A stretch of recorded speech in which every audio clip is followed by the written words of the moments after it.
এই গল্পের সমস্ত ঘটনাবলী ও চরিত্ররা সম্পূর্ণ কাল্পনিক। বাস্তবের সঙ্গে কোনো মিল থেকে থাকলে তা অনিচ্ছাকৃত এবং কাকতালীয়।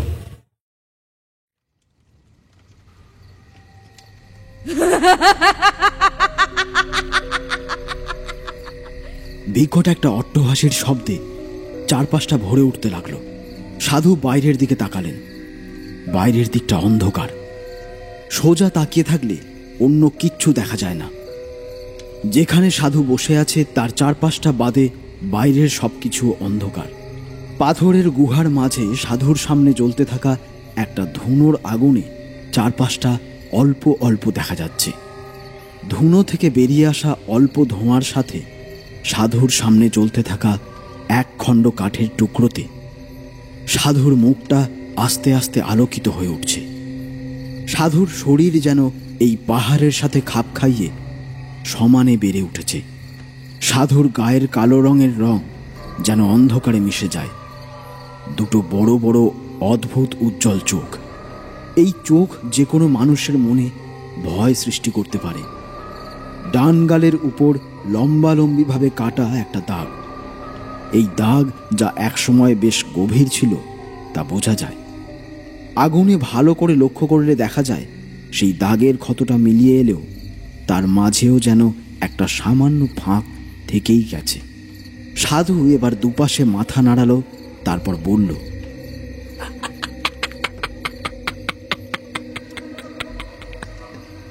কিছু হতে পারে না, আমার কিছুতেই নয়। আমার সাধনা কিছুতেই এভাবে বিফল হতে পারে না। আবার সামনে জ্বলতে থাকা আগুনের দিকে দৃষ্টি নিক্ষেপ করল সে। এবার বোঝা যায় আগুনের আশেপাশে একটা অদ্ভুত ছোট ছোট কাঠের টুকরো সাজানো হয়েছে। বড় কাঠের টুকরোটা তুলে নিয়ে সেই ছোট ছোট কাঠের টুকরোর মধ্যে আগুন দিতে আগুনটা ধক করে উঠল। তারপরেই সাধু তার হাতের এক পাশে রাখা কি একটা জিনিস সেই আগুনের মধ্যে ঢালতেই একটা অদ্ভুত বিকট গন্ধে ভরে উঠল চারপাশটা। তারপরই সাধু বিস্ফারিত চোখে সামনের দিকে তাকিয়ে অদ্ভুত স্বরে কিছু মন্ত্র পড়তে লাগল।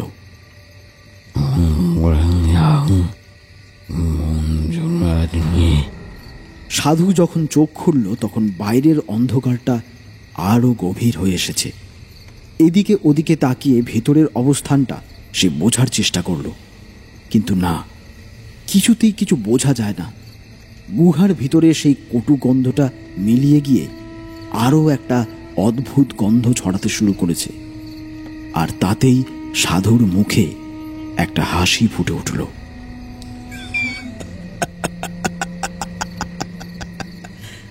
আমি জানতাম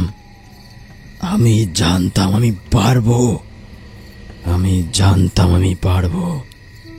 এবার আমার সমস্ত ইচ্ছে পূর্ণ হবে। শুধু উপরের দিকে তাকালো।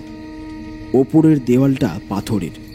সেই দেওয়ালের গায়ের দিকে তাকাতে জমাট বাঁধা একটা কালো অন্ধকার দেখা গেল।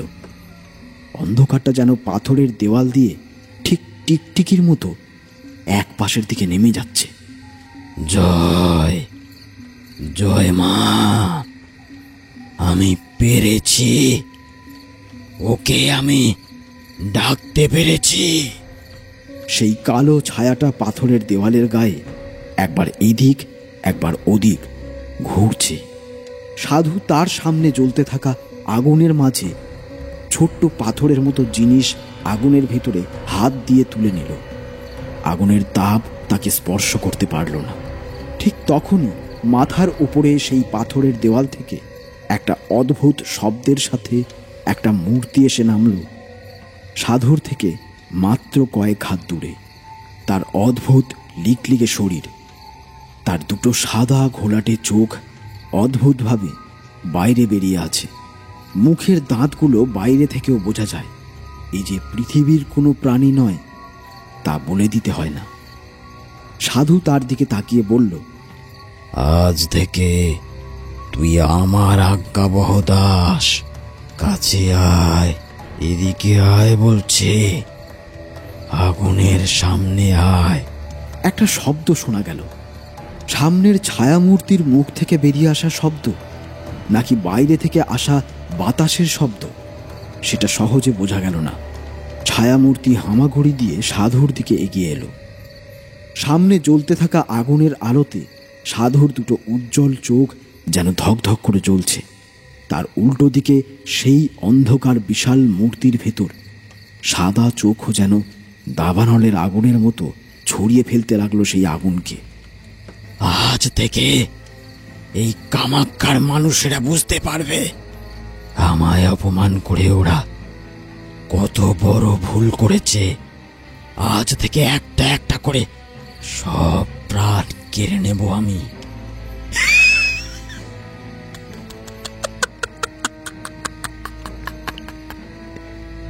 কথাটা বলে সাধু উচ্চস্বরে হাসতে লাগলো। তার অদ্ভুত হাসিতে ঘরের ভেতরের পরিবেশটা যেন বদলে গেল। মনে হলো আগুনের আলোতে সেই সাধু নয়, কোনো হিংস্র শেয়াল হাসছে। তার হাসি লক্ষ্য করলে দেখা যাবে একটা হিংস্র দাঁত যেন তার সাদা চকচকে দাঁতের ফাঁক দিয়ে বাইরে বেরিয়ে আসছে। সাধু আস্তে আস্তে হিংস্র পশুর মতো হয়ে উঠছে। সাধু উঠে দাঁড়ালো, হাঁটতে হাঁটতে এগিয়ে গেল সামনের খোলা জায়গাটার দিকে। তারপরে দুটো হাত দুপাশে তুলে উল্লাসের সাথে হেসে উঠল।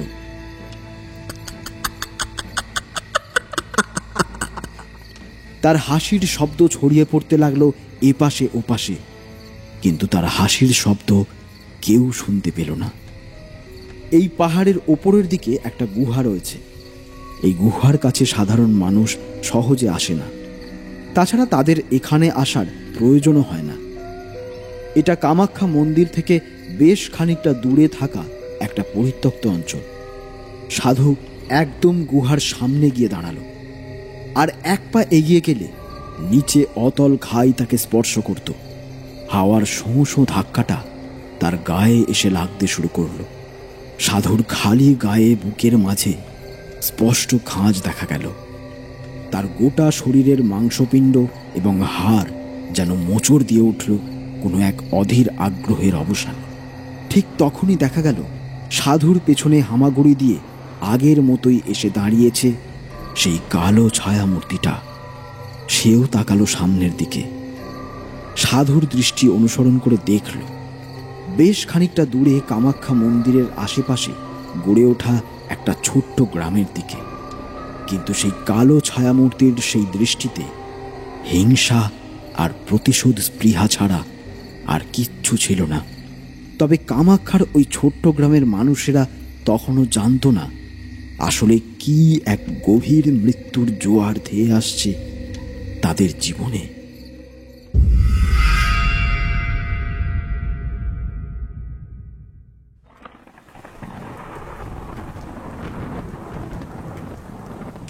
তোমরা জানো না, মাঝে মাঝে মানুষের জীবনে মৃত্যু দিন ঠিক কি রূপে আসে এ কথা কেউ বলতে পারে না।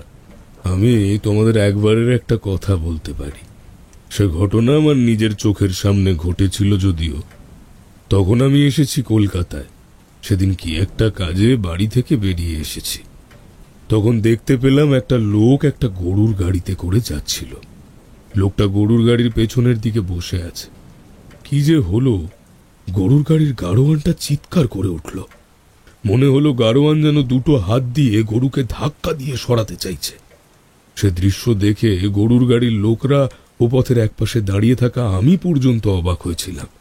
কিন্তু কেউ কিছু করার আগেই একটা অদ্ভুত আর মর্মান্তিক ঘটনা ঘটে গেল। গরুর গাড়ির লোক দুটো হাত দিয়ে গরুকে বাইরের দিকে সরাবার চেষ্টা করতে লাগলো তখন। আর ঠিক তখনই গাড়িটা ঘুরে নিচের দিকে কাউকে ধাক্কা দিতে গিয়ে সেই ধাক্কার বেগটা সামলাতে না পেরে নিজেই গিয়ে পড়ল নিচে। সেই যে পড়ল আর কিন্তু উঠল না। লোকেরা তাকে ধরাধরি করে তুলল। অনেকেই মনে করেছিল আঘাত লেগেছে, জ্ঞান হারিয়েছে, কিন্তু না, কলকাতার বিখ্যাত কবিরাজের কাছে তাদের দেখানো হলো। আশেপাশে একজন কবিরাজ ছিল এদিকে। তখন বই পড়া ডাক্তারের প্রচলনটা খুব একটা বাড়েনি। দু একটা ছিল বটে, তবে তার খবর সহজে পাওয়া যেত না। কবিরাজই তখন ভরসা ছিল। কবিরাজ সমস্ত দেখে শুনে জানালো যে শরীরে কোনো আঘাতের চিহ্ন নেই। রাস্তায় পড়েছে, তাতে একটু হাত পা ছড়ে গিয়েছে, তাতে কোনো বড়সড় বিপদ হতে পারে না। কিন্তু তার মৃত্যুটা হয়েছে হৃদযন্ত্রের ক্রিয়া বন্ধ হয়ে। গরুর গাড়ি থেকে পড়ে যাওয়ার সময় তার হৃদযন্ত্রের ক্রিয়া বন্ধ হয়ে গেছে, কিন্তু তার শরীরে কোনো আঘাতের চিহ্ন যদি না থাকে, তাহলে হঠাৎ করে ওই সময় হৃদস্পন্দন বন্ধ হলো কি করে? তাহলে কি সে ভয় পেয়েছিল কোনোভাবে? যদি শুধু এটুকুই হতো তাহলে ব্যাপারটা আলাদা ছিল, কিন্তু সে যে কাউকে দুহাতে গাড়ির পেছনের দিক থেকে সরাতে চাইছে সেটা অনেকেই দেখেছিল, এবং গাড়িতে বসে থাকা লোকেরা, এমনকি তারা এটাও শুনেছিল যে একটা কারোর নাম ধরে তাকে সরে যেতে বলছে। এবার তোমরাই বলো, দিনে দুপুরে কলকাতার রাস্তায় এমন একটা কাণ্ড যদি হয়, কেউ গরুর গাড়ি থেকে পড়ে যদি ওভাবে হার্ট অ্যাটাকে মারা যায়, তার মানে আমরা কি বুঝব? তোমরা বলতেই পারো এটা কোনো অদ্ভুত কারসাজির ব্যাপার, কিন্তু সেরকম কিছু নয়। এটা বলে তারানাথ কিছুক্ষণ চুপ করে রইল। হাতের সিগারেটটা শেষ হয়ে আসতে একটা নারকেলের মালায় সেটা গুঁজে দিয়ে বলল, আমায় তোমরা বিশ্বাস করবে না, তবে তন্ত্রের কথাই যদি বিশ্বাস করো তাহলে এমনটা হতে পারে। এমন অনেক তন্ত্র আছে যাতে মানুষকে এইভাবে ভয় দেখিয়ে তাকে মারা যায়, সে নিজেই নিজের মৃত্যুর কারণ হবে। সেই তন্ত্র অতি ভয়ানক, আর সেই তন্ত্র সাধনায় সিদ্ধি লাভ করা অত সহজ নয়। আপনি তো অনেক সাধনা করেছেন, এমন তন্ত্রের সাধনা কখনো করেছেন? এ তন্ত্রকে বলে মারিচ সাধনা, অনেকটা মারণ তন্ত্রের মতো। তবে সাধনা করতে গেলে প্রায় টানা 3 মাসের বেশি লোকালয় থেকে দূরে একটা প্রত্যন্ত স্থানে সাধনা করতে হয়। খাবার, জল সব কিছু থেকেই দূরে থাকতে হয়। আর তেমন কিছু নয়, তবে এর প্রক্রিয়া সহজ নয়। ও উপকরণ জোগাড় করা বড় কঠিন ব্যাপার। কিন্তু আপনি তো এই সাধনা করেননি। আপনি ঠিক কোন কোন সাধনা করেছিলেন বলুন তো? অনেক সাধনা করেছিলাম, তার মধ্যে কোনো সাধনাই ভালোভাবে সম্পন্ন করতে পারিনি। সাধনা সম্পূর্ণ করতে না পারলে তা কখনোই কাজে লাগে না। আর সাধনা যে একবার করলেই তাতে সিদ্ধি লাভ করবে তা কিন্তু নয়। সাধনা সম্পন্ন করার পরেও সেই সাধনা কয়েকবার করতে হয়, তারপরেই তাতে সিদ্ধি লাভ করবে। সে যাই হোক, আমার দ্বারা সে সমস্ত কখনোই হয়নি। ওই যে মধুসুন্দরী দেবী মাতু পাগলির আশীর্বাদে আমি কিছু ক্ষমতা পেয়েছিলাম, আর সেই ক্ষমতাতেই তো এত বছর ধরে চলল। তবে এখন ক্ষমতা কমে আসতে শুরু করেছে। আচ্ছা, এই মারণতন্ত্রের সাধক, মানে আপনার কথায় মারিচ মারণতন্ত্রের সিদ্ধ সাধককে কখনো আপনি দেখেছেন? মানে আপনার সঙ্গে তো অনেক সাধুর সাক্ষাৎ হয়েছে, এরকম কাউকে? এই কথায় তারানাথ বেশ কিছুক্ষণ সোজা চোখে তাকিয়ে রইল কিশোরীর দিকে, আর তারপর স্বগতোক্তির মতো বলে উঠল, সে কথা আর বলো না। একবার এমন এক সাধুর সঙ্গে আমার সত্যিই সাক্ষাৎ হয়েছিল, তবে সে কথা আমি কখনো ভুলবো না। সেবার এক চরম বিপদের মুখে আমায় পড়তে হয়েছিল। অনেক সময় অনেক সাধুই পথভ্রষ্ট হয়ে ভুল পথে চালিত হয়, কিন্তু সেই সাধু একটা গোটা গ্রামের মানুষকে হত্যা করতে উদ্যত হয়েছিল। বুঝতে পারলাম একটা গল্প আস্তে আস্তে জমে উঠতে শুরু করেছে। ঠিক এমন সময়ই কিশোরী বলে উঠল, অনেকেই নিজের ক্ষমতা বাড়ানোর জন্য ভুলভাল সাধনা করে সে তো জানি, কিন্তু একজন সাধকের পক্ষে তন্ত্রমন্ত্রের মাধ্যমে গোটা গ্রামের মানুষকে হত্যা করা সম্ভব? এটা কি সত্যি? আর কোনো গ্রামের লোক যদি বুঝতে পেরে যায় যে ওই সাধু তাদের ক্ষতি করতে পারে, তাহলে তারা সবাই মিলে সেই সাধুকে আক্রমণ করলেই প্রাণে বেঁচে যাবে তো। অত সহজ ব্যাপার নয়। তোমরা এখনকার ছোকরা, তোমাদের কাছে এই সমস্ত ব্যাপার বলা অতি সহজ। আমি যে সময়ের কথা বলছি তখন সমাজ এত উন্নত হয়নি। সন্ধ্যার পর গ্রামের লোকেদের ঘরের দরজা বন্ধ করে থাকতে হতো। প্রয়োজন না হলে তারা কেউ বাইরে বের হতো না। এমন এক সময় যদি তুমি গ্রামের পথে বিপদে পড়ে চিৎকার পর্যন্ত করো, তাহলেও গ্রামের লোকেরা বাইরে বেরিয়ে তোমায় সাহায্য করবে না, কারণ এই অশুভ শক্তি ও অশরীরী তন্ত্রমন্ত্র এই সমস্ত ব্যাপারে শহরের লোকেদের চেয়ে গ্রামের মানুষেরা বেশি জানে। আপনি বলুন এবার, তারপর সেই সাধু মানে যে গ্রামের ক্ষতি করতে চেয়েছিল, সেই গ্রামটা কোথায়? মানে সে কোন গ্রামের মানুষদের ক্ষতি করতে চেয়েছিল? তা যে সময়ের কথা বলছি তখন একবার আসামের কাছে গিয়েছিলাম। ঘুরতে ঘুরতে এক সাধুর সঙ্গে আমার পরিচয় হয়েছিল। সেই পথে অনেক দূর পর্যন্ত ধাবিত হওয়ার পরে সাধুর শরীর অসুস্থ হয়। সাধু আমার সঙ্গে আর এগোতে চায় না। সেখানে গ্রামে তার এক চেনা বাড়িতে সাধু আশ্রয় নেয়। এর আগেও বেশ কয়েকবার সে কামাখ্যায় গিয়েছিল, তাই আমার সমস্ত পথ বলে দিয়েছিল। সেই প্রথমবার আমি গিয়েছিলাম কামাখ্যা। তখন কামাখ্যায় তেমন কিছুই নেই, চারপাশে জঙ্গল, তার মধ্যে ছোট্ট একটা মন্দির। যদিও সেই মন্দিরটা পাহাড়ের বেশ উপরের দিকে। পাহাড় বলতে আসলে যে অঞ্চল, তা আমাদের এই অঞ্চল থেকে অনেকটা উঁচু। সেদিকে ঢালু পথ বেয়ে উপরের দিকে উঠতে হয়। উপরে উঠলে আবার জঙ্গল মতো জায়গা চোখে পড়ে। তারপরে তার ভেতরে গিয়ে অনেকটা হাঁটতে হবে, যদিও তারপর কামাখ্যা মন্দির চোখে পড়বে। তো সেই পথেই চলেছি টানা 7 দিন ধরে।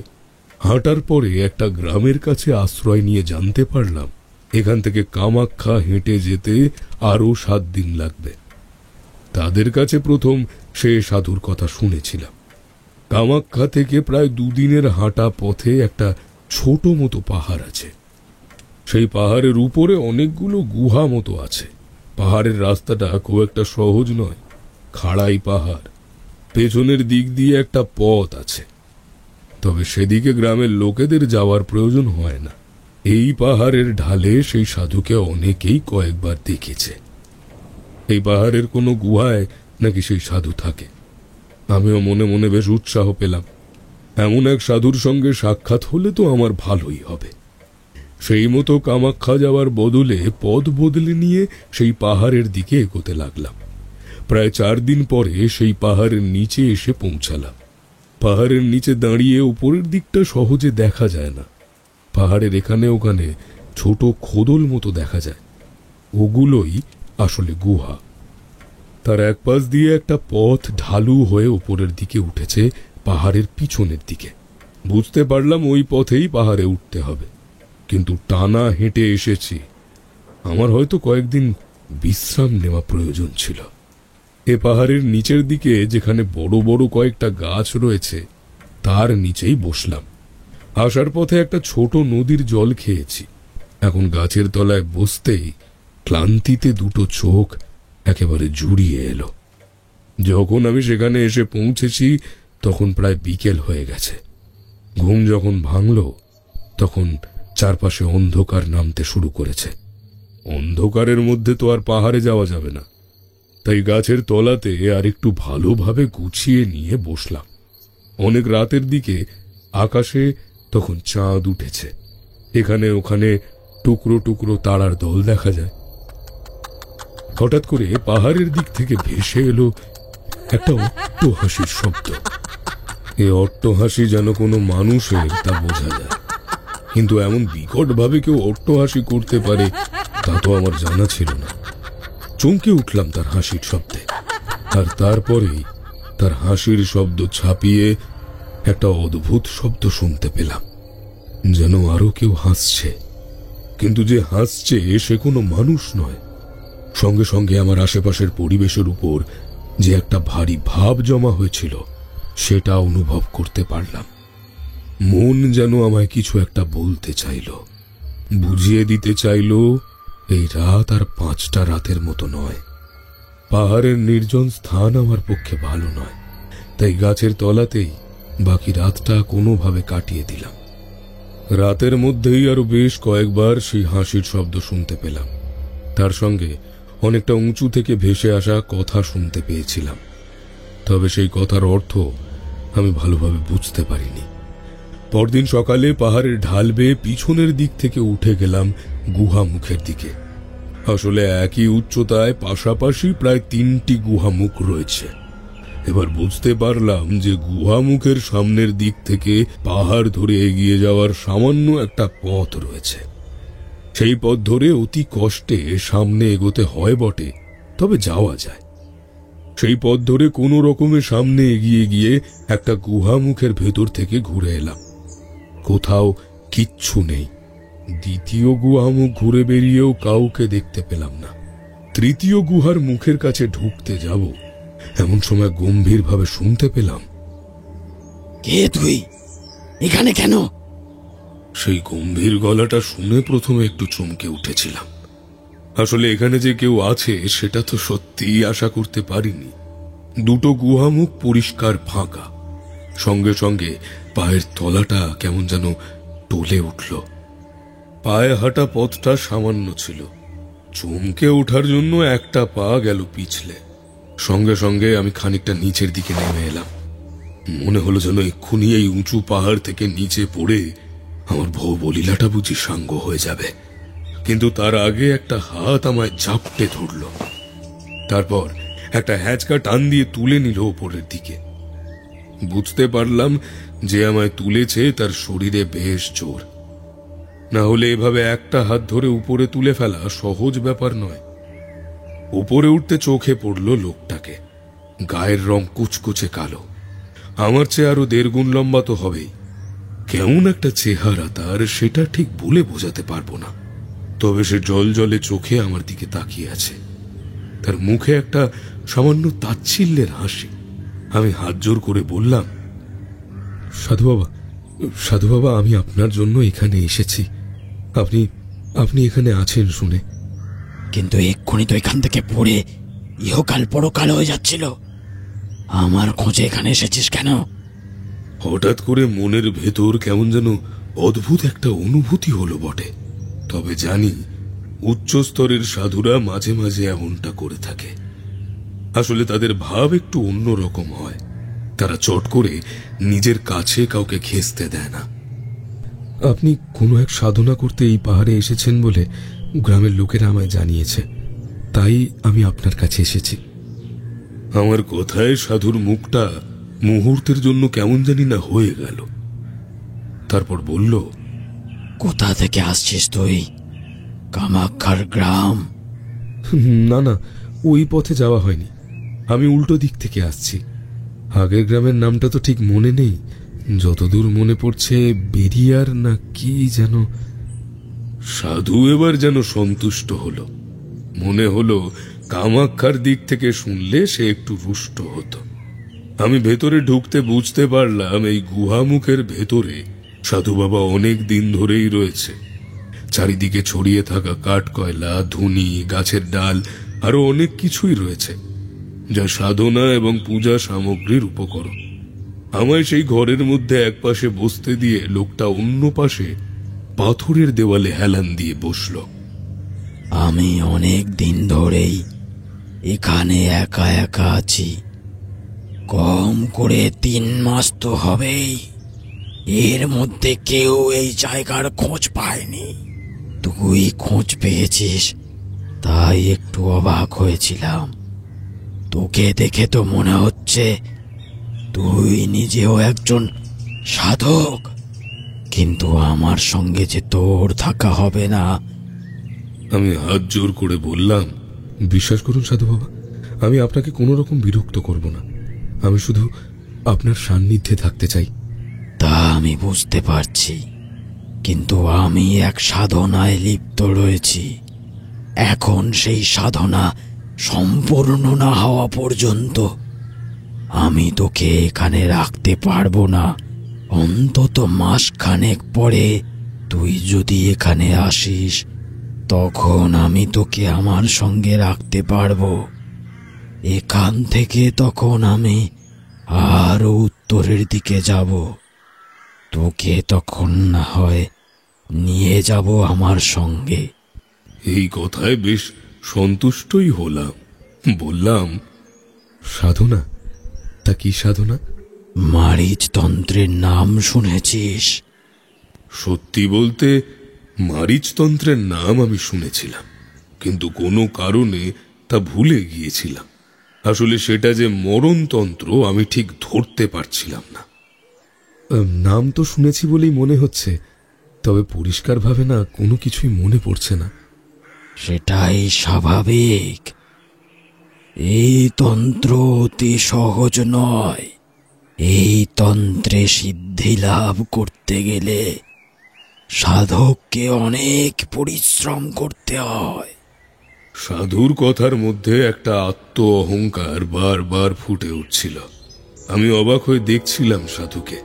খালি গা, কালো কুচকুচে শরীর, কালো কুচকুচে সেই গায়ের রঙের মধ্যে কি একটা ভাব রয়েছে। চেহারা, শরীরের মাংসপিণ্ড এবং সমস্ত অস্থির হাড় যেন বাইরে বেরিয়ে আসার জন্য সাধুর চামড়ার সঙ্গে কোনোভাবে জড়িয়ে আছে। তার মুখের টান, গালের উপরে একটা কাটা দাগ, দুটো চোখ উজ্জ্বল, মাথার চুল বেশ লম্বা, তবে সেই চুলে সামান্য জট পড়েছে। সাধু পাথরের দেওয়ালের কাছে হেলান দিয়ে বসে কি যেন একটা করছিল। তারপর আমার দিকে তাকালো, বলল, তুই এখন চলে যা। 2 মাসখানেক পরে আমার কাছে আয়। তবে মনে রাখিস, এর মধ্যে কিন্তু কোনোভাবেই কামাখ্যা গ্রামে যাস না। ওই মন্দিরের আশেপাশে এই মাসখানেকের মধ্যে না থাকাই ভালো। আমি অবাক হলাম তার কথায়। তার কথার উত্তরে আবার প্রশ্ন করতে কেন জানি না ইচ্ছা হলো না। সেখান থেকে বেরিয়ে এলাম। অনেক কষ্টে আবার সেই পাহাড়ের পথ বেয়ে নিচে নেমে এলাম। সেদিনটা ওই গাছের তলাতেই রইলাম। মনের মধ্যে বারবার একটা কথা ঘুরে ফিরে আসছিল। সে সাধু যদি ওখানেই থাকে আর তার সঙ্গে কেউ না থাকে, তাহলে রাতের বেলা যে হাসির শব্দ আমি শুনতে পেয়েছিলাম সেটা কার?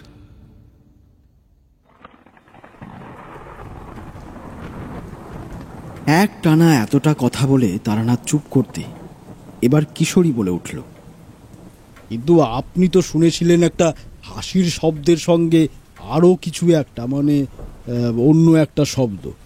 কিন্তু সেখানে তো শুধু সেই সাধুই ছিল। এমনকি 3টে গুহার মধ্যে একটাতেই সেই সাধু ছিল। তাহলে এটাই বুঝে উঠতে পারছিলাম না। আর সেই কারণেই তো ওখানে আরো 2 দিন থেকে গিয়েছিলাম। প্রতিদিন রাতেই শুনতে পেতাম সেই একই ধরনের শব্দ। অদ্ভুতভাবে কেউ হেসে চলেছে, আর সেই হাসি আর তার সঙ্গে অদ্ভুত একটা শব্দ। তবে সেদিন রাতে আমি আরো একটা ব্যাপার দেখতে পেলাম। সেদিন রাতের বেলায় গাছের তলায় বসে রয়েছি। হাসির শব্দটা আগেই শুনতে পেয়েছিলাম। তারপরে চারপাশটা চুপচাপ। কি মনে হতে পাহাড়ের দিকে তাকালাম। দেখলাম গুহার গায়ের কাছে একটা হলদে আলো জ্বলছে। অনেকটা উঁচু থেকে সেটা ভালোভাবে বুঝতে পারার কোনো কথা নয়, কিন্তু একটু পরেই মশাল হাতে যেন কেউ গুহার কাছে এসে দাঁড়ালো। আর তারপরে দেখলাম একটা অদ্ভুত ব্যাপার। একটা কালো ছায়া যেন হাওয়ার উপর ভর করে সে গুহার কাছ থেকে নেমে গেল নিচের দিকে। বাতাসে ভেসে কোন দিকে যে গেল ঠিক বোঝা গেল না। আমি চমকে উঠলাম। সাধু কোনো এক সাধনা করছে সেখানে, এমন এক সাধনা যেটা সে সবার কাছ থেকে লুকিয়ে রাখতে চায়। তাছাড়া আমি ওখানে প্রবেশ করার পরেই আমার মনে হয়েছিল এইখানে কিছু একটা ব্যাপার রয়েছে। তাছাড়া সাধু আমার মারিচতন্ত্রের কথা জিজ্ঞাসা করেছিল বটে। তাহলে কি সাধু মারিচতন্ত্র প্রয়োগ করে কিছু করতে চাইছে? সঙ্গে সঙ্গে মনে পড়ল সাধুর বলা সেই কথাগুলো। মাসখানেকের মধ্যে ওই কামাখ্যার গ্রামে যাস না, তারপরে যাস, বুঝলি? এমন কথা বলল কেন? এই কামাখ্যার গ্রামে গেলে তাহলে এমন কি হতে পারে? এই সমস্ত কথা ভেবে পরদিন সকালে সেখান থেকে রওনা দিলাম।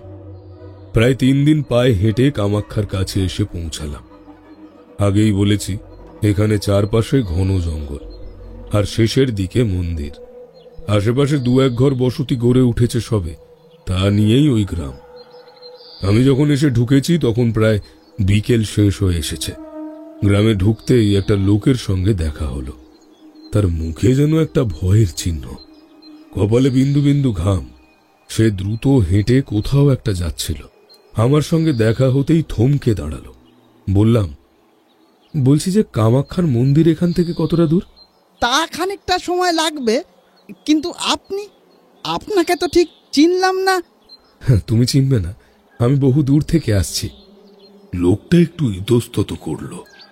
অচেনা একটা মানুষকে কথাটা বলা যাবে নাকি সেটাই বোধহয় ভাবলো। তারপর বলল, তা হয়তো চিনব না, একটু পরেই তো সন্ধে হয়ে আসবে, অন্ধকার নামবে। অন্ধকারে এখানে আর বাইরে থাকা যায় না। আমাদের গ্রামে যে কি বিপদ শুরু হয়েছে তা আপনাকে যে কিভাবে বলি সাধু বাবা। বিপদ? এই গ্রামে আবার কি বিপদ শুরু হলো? আচ্ছা, তুমি আমায় তোমার সঙ্গে নিয়ে চলো না, যদি আমি তোমার কোনো সাহায্য করতে পারি। লোকটা কি যেন একটা ভাবলো, তারপরে আমার সঙ্গে নিয়েই তার বাড়ির দিকে চলল। আমিও তার সঙ্গে যেতে চাইছিলাম, কারণ আশেপাশের বাড়িঘরের সংখ্যা খুবই কম। একটা রাতের মতো আশ্রয় না নিলে অজানা অচেনা এই জায়গা বড় বিপদে পড়ব। তাছাড়া কেমন যেন মনে হচ্ছিল এইখানে রাতের বেলা থাকাটা সত্যিই কোনো সহজ ব্যাপার নয়। লোকটার সঙ্গে তার বাড়িতে গিয়ে আমি পৌঁছালাম। বাড়িতে ঢুকতেই দেখি তার স্ত্রী আলো হাতে ঘরের দরজার কাছে দাঁড়িয়ে রয়েছে। আমাদের দেখতে পেয়ে একটু নিচু গলায় বলল, আমি তো তখন থেকে ভেবে চলেছি বিকেল পেরিয়ে গেল, এখনো এলে না কেন? অন্ধকার নামার পর বাইরে থাকতে নেই, বারবার বলতে হয় তোমাকে। আমার মাথায় আছে, আমিও তা জানি। চিন্তা করো না, কিচ্ছু হবে না। আর এই দেখো, সঙ্গে করে সাধু বাবাকে নিয়ে এসেছি। সাধু বাবা এই গ্রামে নতুন এসেছে, তার যদি আবার কোনো বিপদ হয়ে যায়, তাই তাকে সঙ্গে করে নিয়ে এসেছি। স্ত্রীলোকটি আমায় ভালো করে দেখল, তারপরে হাত জোর করে নমস্কার করে আমায় ঘরে নিয়ে গিয়ে ঢোকালো। সঙ্গে সঙ্গে ঘরের দরজাটাও বন্ধ হয়ে গেল। বাড়িতে কোনো মতে রাতের খাবার দুটো খেয়ে তার সঙ্গে একটা ঘরে এসে বিছানার এক পাশে দুজনে বসলাম। এ কথা ও কথার পর লোকটা জানালো একটা অদ্ভুত কথা। আমাদের গ্রামে এমন সমস্যা কখনো ছিল না সাধু বাবা। একটু এগিয়ে গেলে মায়ের মন্দির, তার আশেপাশের জায়গাটা জঙ্গল মতো হলেও রাতের বেলা সেই পথে আমরা নির্ভয়ে যেতে পারতাম। কিন্তু মাসখানেক ধরে এমন অদ্ভুত ব্যাপার চলছে, রাতের বেলা বাড়ির বাইরে কেউ থাকলে তাকে আর খুঁজে পাওয়া যায় না। তারপর মৃতদেহ খুঁজে পাওয়া যায় কোনো পাহাড়ের ঢালে কিংবা গভীর জঙ্গলের মধ্যে।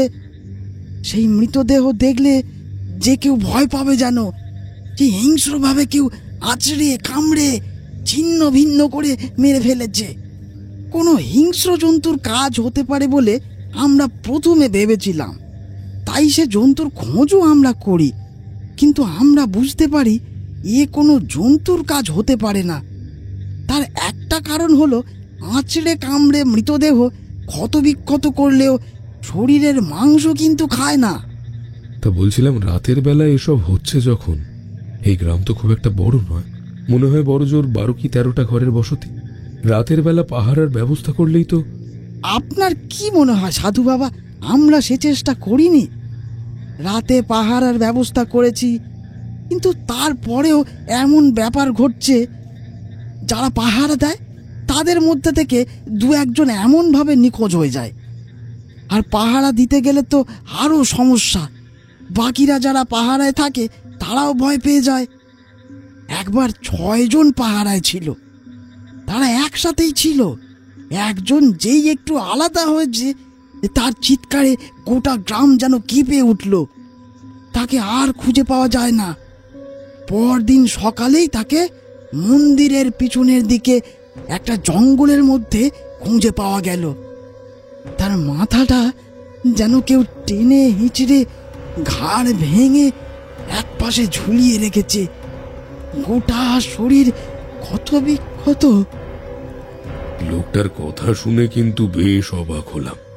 এতক্ষণ কথা বললেও তার নামটা আমার জানা হয়নি। এবার আমায় তার নাম বলল লোকটা। সত্যি বলতে এত বছর পর তার নামটা আমার ঠিক মনে নেই। তাই তোমাদের আমি সে কথা বলতে পারছি না। তার কথা শুনে আমি কিন্তু বেশ অবাক হলাম। সে আরো বলল, দুদিন আগে আমাদের গ্রামের এক কবিরাজ মরে গেছে। সে এক বিভৎস দৃশ্য, আপনাকে বলে বোঝাতে পারবো না। আপনি এখানে থাকবেন না, আপনি এখান থেকে চলে যান, না হলে আপনারও বিপদ হতে পারে। যখন আপনাকে দেখলাম তখনই আমি ভেবেছিলাম যে আপনাকে এখান থেকে চলে যেতে বলবো। সমস্ত কিছুই তো বুঝতে পারছি, কিন্তু আমি বলতে চাইছি এই বিপদ থেকে তোমরা বেরোবে কিভাবে, তা কি ভেবে দেখেছো? মনে মনে আমার কেমন যেন একটা সন্দেহ হচ্ছিল। এ সমস্ত কিছু আসলে কি ওই সাধুর জন্য হচ্ছে? সেই সাধু কি ওই পাহাড়ের গুহাতে মরিচ সাধনা করছে, আর তাই আমাকে কামাক্ষার গ্রামে আসতে বারণ করলো? এই সব কিছুর মধ্যে কোনো একটা সম্পর্ক রয়েছে বলে আমি অনুধাবন করতে পারছিলাম। সে কথা আর লোকটাকে খুলে বললাম না। তার বদলে বললাম, তোমাদের এই গ্রামে কয়েকদিন থাকি, দেখি আসলে এখানে কি হচ্ছে। আমার ক্ষতি এত সহজে হবে না, আমার ক্ষতি করা এত সহজ ব্যাপার নয়। লোকটা অবাক হলেও আমায় কিন্তু বারণ করলো না। বিশেষ করে বোধহয় আমার পরনের সাধনের পোশাক তাকে মনে মনে বেশ সাহস জুগিয়ে দিল। আমার জন্য বরাদ্দ হয়েছিল পাশের ঘর। আমি বলেছিলাম বারান্দার কাছেই রাত কাটিয়ে দেব, তবে তার স্ত্রী কোনো মতে রাজি হলো না। আমাকে ঘরেই বিছানায় শুতে হলো। অনেক রাতে হঠাৎ করে ঘুমটা আমার ভেঙে গিয়েছিল। পথে ঘাটে শ্মশানে ঘুমোতে ঘুমোতে বাড়ির বিছানায় কি আর ঘুম হয়? মনে হয় বাড়ির বিছানায় শুয়ে ঘুম হওয়াটা অস্বাভাবিক ব্যাপার। যাই হোক, তেমনটাই হলো। ঘুম ভাঙতেই কি যেন মনে হতে আস্তে আস্তে ঘরের দরজা খুলে আমি বাইরে বেরিয়ে এলাম। আকাশে চাঁদ রয়েছে, তাছাড়া এখানে ওখানে ছড়িয়ে থাকা নক্ষত্র, পরিষ্কার মেঘমুক্ত আকাশ। তাকিয়েই দেখে চলেছি পাহাড়ি জায়গায় ঠান্ডা ছিল। হাওয়া বয় রাতের দিকে, তাতে বেশ ঠান্ডাও লাগে। গায়ে লাল রঙের কাপড়টা কোনো রকমে জড়িয়ে নিয়ে উঠোনের এখানে ওখানে ঘুরে বেড়াচ্ছি। এমন সময় হঠাৎ করে একটা শব্দ শুনতে পেলাম, যেন বাতাসের একটা তোর কোনো একটা ফাঁকা গোল জায়গায় ধাক্কা খেয়ে যেভাবে ফিরে আসবে, ঠিক তেমনই শব্দ। শব্দটা শোনার সঙ্গে সঙ্গে কি মনে হতে দক্ষিণ পশ্চিম দিকে ঘুরে তাকাতেই দেখতে পেলাম আকাশের দিকে কালো মতো একটা কি যেন এদিকে এগিয়ে আসছে। সঙ্গে সঙ্গে চমকে উঠলাম। সেদিনও ওই সাধুর পাহাড়ের নিচে গাছের তলায় বসে থাকার সময় আমি এমনই কিছু একটা দেখতে পেয়েছিলাম। মুহূর্তের মধ্যে মনস্থির করে আস্তে আস্তে উঠোন ছেড়ে গ্রামের পথে এসে দাঁড়ালাম। তারপর যেদিকে সেই কালো ছায়া দেখতে পাচ্ছিলাম সেই দিকে এগিয়ে চললাম। হাঁটতে হাঁটতে একটা ছোট্ট ফাঁকা জায়গায় এসে পৌঁছালাম। দেখলাম তার একপাশে একটা বড় গাছ রয়েছে, কালো ছায়াটাও সেইখানেই এসে দাঁড়িয়েছে। তারপরেই কর্কশ একটা গলায় অদ্ভুত একটা শব্দ শুনতে পেলাম। আকাশে চাঁদের আলো ছিল। সেই চাঁদের আলোয় দেখলাম গাছের তলা থেকে আমার দিকে আস্তে আস্তে এগিয়ে আসছে একটা কালো ছায়া। হামাগুড়ি দিয়ে ঠিক পরশুর মতো আমার দিকে এগিয়ে আসছে। একটা তীব্র বিকট গন্ধে চারপাশটা ভরে আছে। তারপরেই নাকে ভেসে এলো একটা কেমন জানি না বিকট গন্ধ। হঠাৎ করেই মাথার ভেতরটা ভারী হয়ে আসছিল। মাথার ভিতরটা ভারী হয়ে গেছে বুঝতে পারতেই বুঝতে পারলাম ওটাই সেই বিভীষিকা, যার জন্য গ্রামের মানুষেরা রাতের বেলা ঘরের বাইরে বের হতে পারে না। এর জন্যই গ্রামের লোকেদের মধ্যে এমন একটা ভয় ছড়িয়ে পড়েছে, আর নিরীহ কয়েকজন মানুষ ভয়ঙ্করভাবে মারা গেছে। সেই মৃতদেহ আমি দেখতে পাইনি, তবে আমি নিশ্চিত যে তা দেখলে আমিও বাকিদের মতো চমকে উঠতাম। ততক্ষণে সে আমার আরো খানিকটা কাছে এসে পড়েছে, আর সাদা দুটো উজ্জ্বল চোখের সঙ্গে দুপাটি সাদা এলোমেলো লম্বাটে দাঁত দেখতে পেলাম। যেন মনে হলো কালো কুচকুচে একটা হিংস্র শেয়াল মাটির উপর ভর করে দাঁড়িয়ে আছে আমার দিকেই আক্রমণ করার জন্য। একটু পরেই কিন্তু সেই ব্যাপারটাও ঘটে গেল। সে একটা ছোট লাফ দিয়ে ছুটে এলো আমার দিকে, যেন বাঘের মতো ঝাঁপিয়ে পড়ে আমায় মাটিতে ফেলতে চাইবে। আমি স্থির হয়ে দাঁড়িয়েছিলাম, মনে মনে মধুসুন্দরী দেবীর নাম স্মরণ করে চলেছি। এমন অবস্থায় মধুসুন্দরী দেবী ছাড়া আমায় আর কেউ রক্ষা করতে পারবে না। বিশেষ বিশেষ কিছু ক্ষেত্রে তন্ত্র সাধনার ফলে যে অশরীরী অশুভ শক্তি আসে তাকে এত সহজে আটকানো যায় না।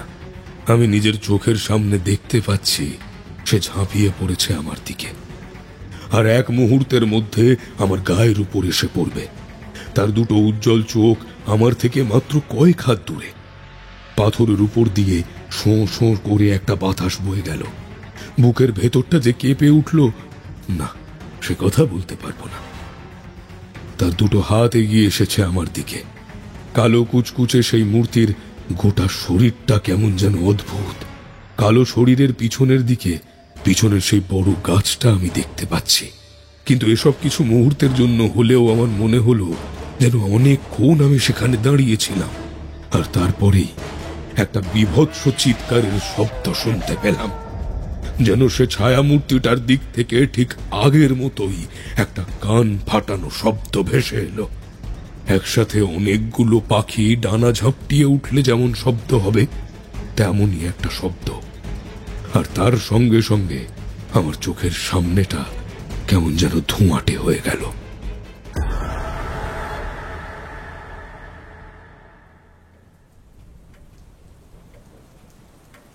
তারানাথ অবাক হয়ে আমাদের দিকে তাকিয়ে রইল। একটু আগে যে ব্যাপারটা সে বলল সেটা তার চোখের সামনে ঘটে গেছে। তার বিস্ময়ের ঘোর এখনো কাটেনি। তারানাথের মুখের সেই অবাক দৃষ্টির দিকে তাকিয়ে কিশোরী আস্তে আস্তে বলল, কিন্তু যে কালো রঙের মূর্তিটাকে আপনার উপর ঝাঁপিয়ে পড়তে দেখেছিলেন সে কোথায় গেল? জানি না, আমি শেষবার তাকে আমার থেকে বেশ কিছুটা দূরে শূন্যে দেখতে পেয়েছিলাম। আর তারপরেই দেখতে পেলাম সে নেই, কোথাও নেই। একটা অদ্ভুত ভাব আমার মনের ভেতর ছড়িয়ে পড়তে শুরু করেছিল। কি যে হয়ে গেল তার কিছুই বুঝতে পারছিলাম না। তবে এটা বুঝতে পারছিলাম কিছু যেন একটা আমি দেখতে পেয়েছি, আর যেটা দেখতে পেয়েছি তাতে গোটা গ্রামের মানুষের সমস্যার সমাধান হবে। সেদিন রাতেই ফিরে গেলাম সেই লোকটির বাড়িতে। দেখলাম তারা তখনও ঘুমিয়ে রয়েছে। ঘরের ভেতরে যে বিপদ আসতে পারে না সে ব্যাপারে এরা সকলেই নিশ্চিন্ত, তাই ঘরের ভেতর ঘুমের ব্যাঘাত ঘটেনি। আমিও আমার জন্য বরাদ্দ করা ঘরে এসে বিছানার উপর শরীর এলিয়ে দিলাম। এতক্ষণ ঘুম আসছিল না, তবে এখন শুয়ে পড়েই কেন জানি না চোখে ঘুম জড়িয়ে এলো।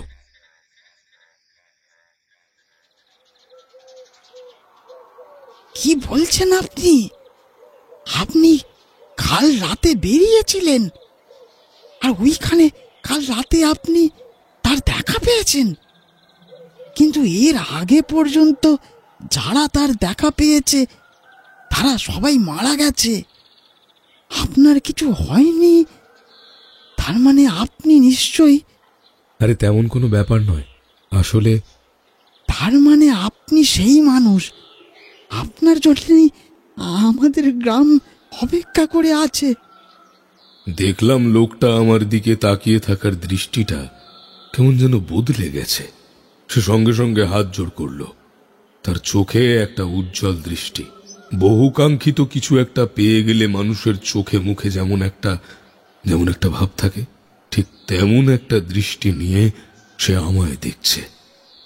আপনাকে অনেক কিছু বলা হয়নি। আসলে আমাদের গ্রামে মাস চারেক আগে এক সাধু এসেছিল। আমাদের গ্রামে সে বড় সমস্যা শুরু করেছিল। কামাখ্যার মন্দিরে জঙ্গলের কাছে সে সাধনা করতে চেয়েছিল, তাতে আমাদের আপত্তি ছিল না। তবে সেই সাধু গ্রামের লোকেদের উপর বড় অত্যাচার করত। যখন তখন যে কারোর বাড়িতে ঢুকে পড়তো, এটা ওটা চাইতো, না দিতে চাইলে ভয় দেখাতো। তাই নেহাত বাধ্য হয়ে আমরা তাকে গ্রাম থেকে তাড়িয়ে দিয়েছিলাম। সেই সাধু যাওয়ার সময় আমাদের দেখে নেবে বলে শাসিয়ে গেছিল, কিন্তু আমাদের গ্রামে একটা পাগল এসে উপস্থিত হলো। আমি আর সেই লোকটা তাদের ঘরের বারান্দার কাছে বসেছিলাম। তার মুখে এই কথাটা শুনে আমার গোটা শরীর একেবারে শিরশির করে উঠল। বারবার মনে পড়ে গেল ছোটবেলার একটা কথা। আমি যেন বুঝতে পারছিলাম সে এরপরে কি বলতে চলেছে। সে কিন্তু আমার দিকে তাকায়নি, বাইরের দিকে তাকিয়েই বলতে লাগলো, বড় অদ্ভুত সেই পাগলটা। সে কারোর বাড়িতে যেতে চায় না, কোনো কিছু খেতেও চায় না, কিন্তু অকারণে কাউকে ভয় দেখায় না। নিজের মতোই গোটা গ্রামে ঘুরে বেড়ালো, হাতে একটা ছোট লাঠি দিয়ে গোটা গ্রামের পথ মেপে মেপে কি যেন দেখলো। তারপর মন্দিরের কাছে একটা গাছের তলায় রাতের বেলা ঘুমোতে গেল। বলল,